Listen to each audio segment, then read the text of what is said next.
All right, so let's take a look at number 3. So number 3 says I have AX equals BX minus C. Are you guys cool so far? Okay. So the first thing I'm going to do is do adding the opposite here. You guys with me? Okay. I want to get, because I have 2x terms, I need them on the same side. You guys with me? So I'm going to add a negative bx to both sides. So I have ax plus a negative bx is equal to a negative c. You guys cool? Okay. Giselle, this is where we get lost, kind of. But I think I know, what we're going to do. Okay.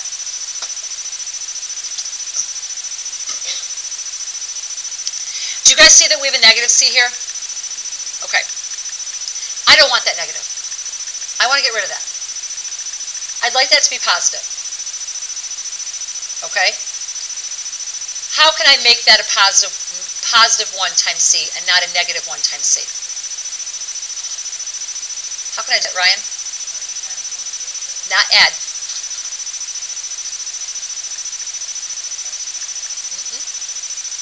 This is the same thing as negative 1 times c. I want that to be a positive 1 times c. Joseph? I'm going to divide everything by negative 1.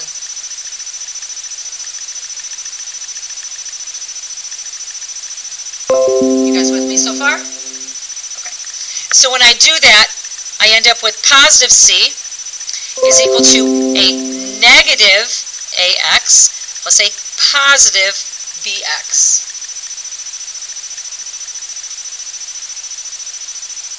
Because when I was doing it with Giselle, I didn't do that first, and it had that negative on there, and then it's like, well, that negative's throwing me off.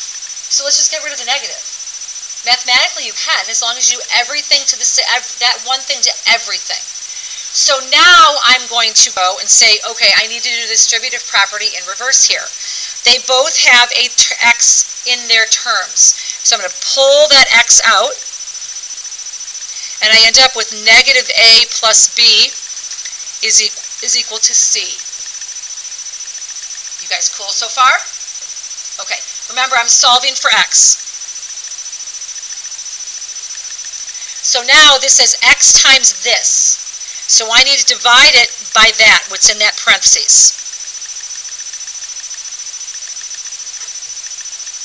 So when I do that, my negative a plus b cancels out on that left side, leaving 1s. So I have x is equal to c over negative a plus b.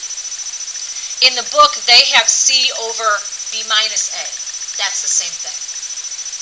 So Giselle, I think when we were looking at it, your signs for this were reversed. You had a minus b for yours. And it needs to be b minus a. That's what got me. So this negative is what threw me off. Do adding the opposite, right? And then just get rid of that negative. What else can I do for you guys from the homework? 30. All right, let's take a look at 30. All right, so this is a challenge problem. So I do want you to know this is probably not one that's going to be on a test, but it does push you, okay? So if I have what it says is I have x is equal to a plus b plus c divided by ab. We are solving for a. Okay, so let's think for a second. If I go back, this is when you say, okay, let me use one that I've done before, and let's see what strategy I used on one before where I had 2 terms with the same variable in it. That's kind of similar to what I have here. I do have 2 terms with the same variable in it. Can you guys see that? I have a in my numerator and a in my denominator. So I'm like, okay, let's think of a strategy. If that A term, if both of them were in the numerator, would you guys feel a little bit better about what to do? Kind of? Because then I've kind of turned it into something like this, right? If I had both of them in the numerator somewhere, on one side or the other, how many of you guys would feel more comfortable with that? Well, let's do that then. All right, let's just figure out a way to do that. All right, what can I do to this equation to get that A times B in the numerator on either the right side or the left side? What can I do? Molly?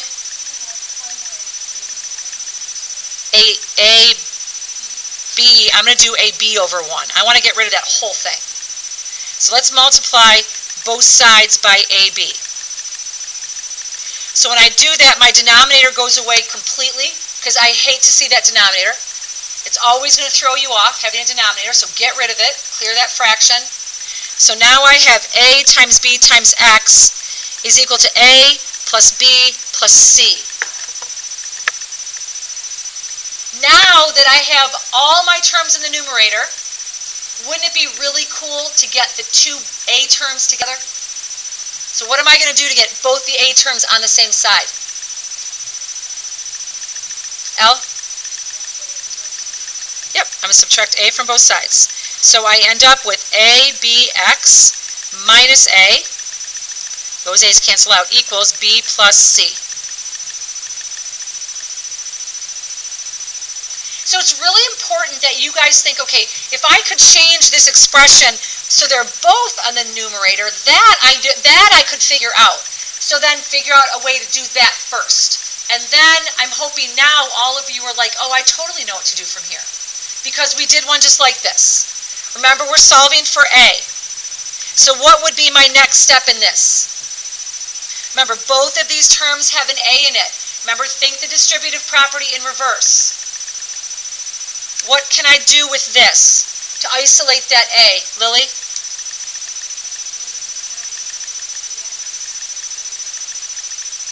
One, absolutely. Think about doing, now that you did that, Lily, because I could tell that you were a little bit hesitant about the 1, right? Go now back and do the distributive property really quick with this and see if you get that back. So A times BX is ABX. A times 1 is A. I totally did that right. Okay? If you by mistake wrote 0 here, and you're like, I'm going to make sure I did this right, 2 times 0 is 0. You know you did something wrong. Okay, so that's just a real quick check. Is equal to B plus C. Now what? Ashley? Excellent.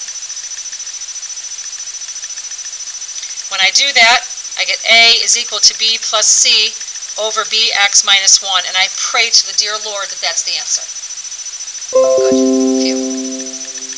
That makes me feel better when I do it right. Because we've had enough of them when I have not. All right, what else can I do for you guys? Giselle? 24.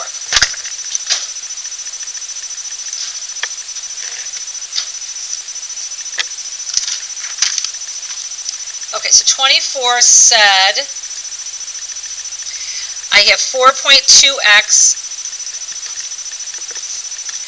minus 2y is equal to 16.8. Is this the one you're talking about? Okay. And we want to solve, we want to write y as a function of x. So what that means is I want y equals. So I'm solving for y. All right, I am going to do adding the opposite right now. I always think doing adding the opposite is helpful. All right, I need to get that negative 2y alone. So I'm going to add a negative 4.2x to both sides. So I have a negative 2y is equal to a negative 4.2x plus 16.8. You guys cool with me so far? Okay. I need to divide both sides by negative 2. Now you could divide the whole thing by negative 2, but what do you notice about both of these numbers in this expression here? What do you notice about both of them, or at least one of them? Maya? They're divisible by 2. So instead of doing both of them at the same time, I'm going to divide them individually by -2. So my -2's go away on that left side, so I have y equals, well, 4.2 divided by -2, that's going to be a positive 2.1x, plus a negative, well, 16 divided by 2 is 8. 8 divided by 2 is 4. And that's the answer. So I do want you guys looking to see, are either one of these divisible by what I'm dividing by? If so, do them individually and simplify. I'd like you to get in that habit anyway, because when we get into linear equations, I need you to do them individually. All right, put this away, get your notes out. I do have your homework quizzes done. Because we have an extra day, I'll give them back to you tomorrow, so I can get them into my grade book. I just got them done last night. So let's do a quick summary of what's going to be on your test.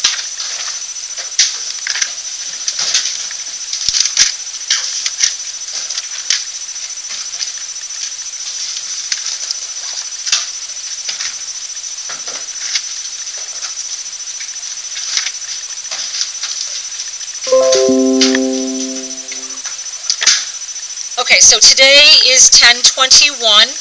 This is test 2 summary. I feel like it's been a while since we've seen the beginning of this chapter. All right, the first thing we did is we talked about square roots.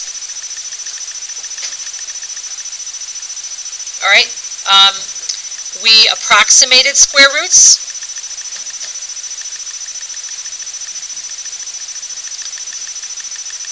Using a number line.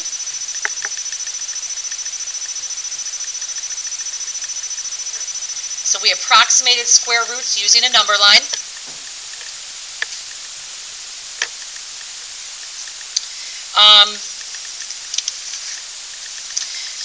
In this we also compared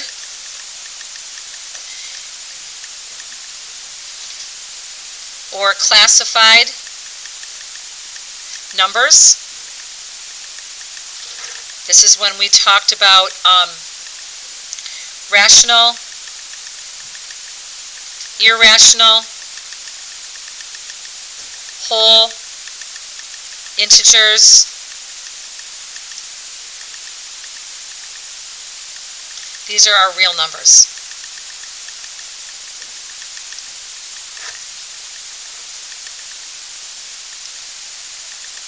All right, one of the things we did here is we compared using a number line.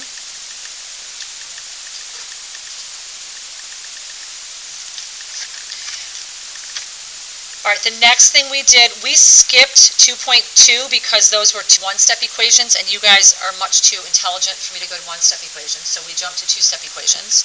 So the next thing we did, so this was 2.1. This is 2.3. All right, we would solve two-step equations.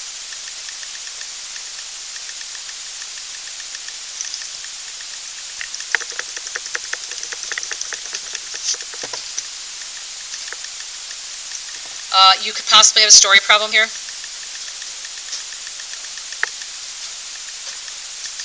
The third thing that we did was multi-step equations.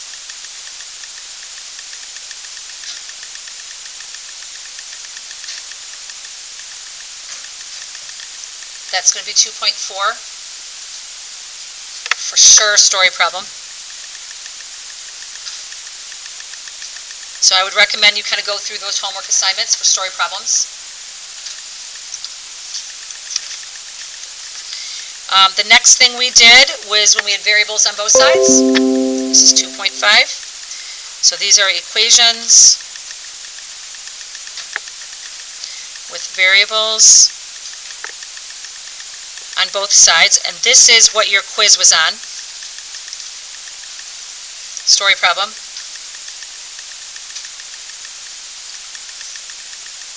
Put a big fat star next to that one, because you'll definitely have a story problem on that one.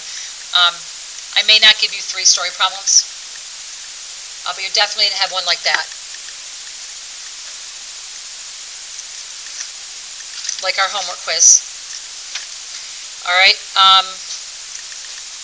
Who needs to see what's up there? All right, the next thing we talked about were proportions. So what's this? This is 5.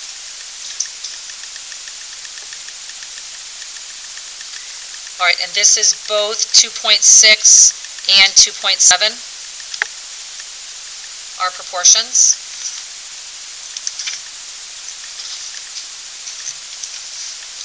All right, I would definitely look in 2.6 for story problems.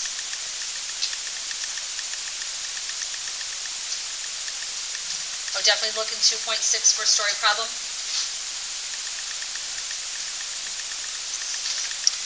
And then the last thing we did was we were rewrite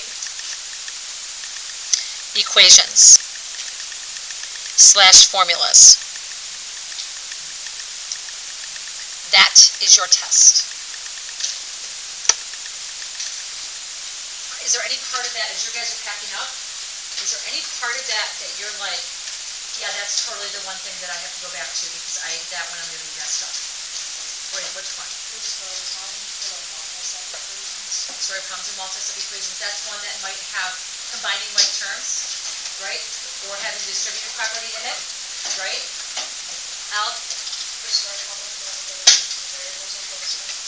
Yeah, you know, my biggest comment to all of you is I would always focus on coming up with a very general game plan and then break it down from there. The one thing I noticed on a lot of you guys on your quiz, those of you that did a general game plan generally did better. The more detail we have, the harder it is to come up with a detailed game plan off the fly. If we come up with a very general one, just to kind of organize in our heads, okay, what are we talking about here?